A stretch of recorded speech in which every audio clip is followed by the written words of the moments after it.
আসসালামু আলাইকুম। অষ্টম শ্রেণীর বাংলা টিউটোরিয়ালে তোমাদেরকে স্বাগতম। এই ভিডিওতে আমরা ৬.১.৪ এবং ৬.১.৫ এই প্রশ্নগুলো সলভ করব। তো প্রথমে আমরা কবিতার গঠন বুঝি। এখানে কি বলা রয়েছে দেখি। সাম্যবাদী কবিতায় অন্তমিল আছে কিনা, তাল দিয়ে পড়া যায় কিনা, শব্দরূপের পরিবর্তন ঘটেছে কিনা, কোনো স্তবক আছে কিনা, পড়ার গতি বা লয় কেমন এবং উপমার প্রয়োগ হয়েছে কিনা, এসব নিয়ে সহপাঠীদের সাথে আলোচনা করো। তো চলো আমরা এটির সলিউশন দেখি। শিক্ষার্থীরা, তোমরা যারা এখনো চ্যানেলটি সাবস্ক্রাইব করো নাই, চ্যানেলটি সাবস্ক্রাইব করবে পরবর্তী ভিডিওগুলো পাওয়ার জন্য। ৬.১.৪ এর উত্তর, সাম্যবাদী কবিতার চরণের শেষে অন্তমিল আছে, যেমন শুল, ফুল, গীতা, মিতা ইত্যাদি। কবিতাটি তালে তালে পড়া যায়। কবিতাটিতে শব্দরূপের কিছু পরিবর্তন ঘটেছে, যেমন এসে, আসিয়া, বসে, বসি। এই কবিতায় স্তবক আছে। কবিতাটির লয় ও গতি মাঝারি।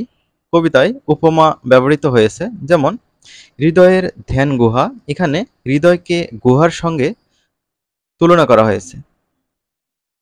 তারপর রয়েছে ৬.১.৫ জীবনের সাথে কবিতার সম্পর্ক খুঁজি। তো এখানে বেশ কয়েকটি প্রশ্ন দেওয়া আছে, এগুলো আমরা সলভ করব। ১ নম্বর বলছে, কবিতাটিতে কবি যেসব জাতি, ধর্ম, ধর্মগ্রন্থ, ধর্মপ্রচারক ও ধর্মীয় স্থানের কথা উল্লেখ করেছেন তার তালিকা তৈরি করো। চলো আমরা ১ নম্বরের উত্তরটা দেখে নেই সর্বপ্রথম। তো ১ নম্বরের উত্তর, জাতির নাম পার্সি, জৈন, ইহুদি, সাঁওতাল, ভিল, গারো। ধর্মের নাম হিন্দু, বৌদ্ধ, মুসলিম, খ্রিস্টান।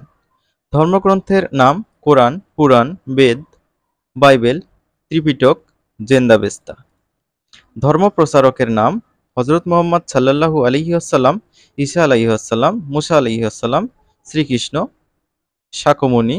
তারপর হচ্ছে ধর্মীয় স্থানের নাম কাবা ভবন, মদিনা, জেরুজালেম, মসজিদ, মন্দির, গির্জা, নীলাচল, কাশী, মথুরা, বৃন্দাবন।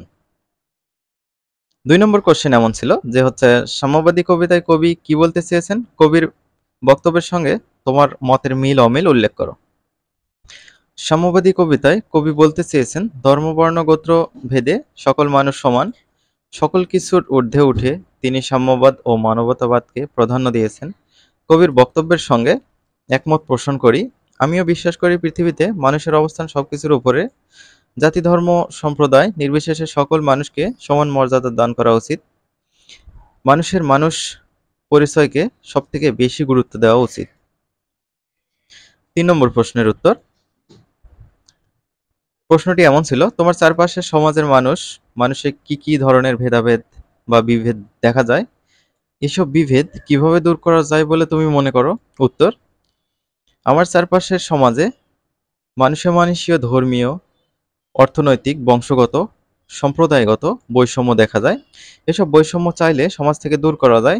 মানুষকে ভালোবেসে সহমর্মিতা প্রকাশ করে বুকে টেনে নেওয়া যায়। ধর্ম, অর্থ, বংশ, সম্প্রদায় দিয়ে মানুষের বিচার না করে সৃষ্টির সেরা জীব হিসেবে মানুষকে মূল্যায়ন করা উচিত। তো শিক্ষার্থীরা, এই হচ্ছে তোমাদের উত্তর। আমরা পরবর্তী ভিডিওতে ৬.১.৬ ও ৬.১.৭ এটি সলভ করব।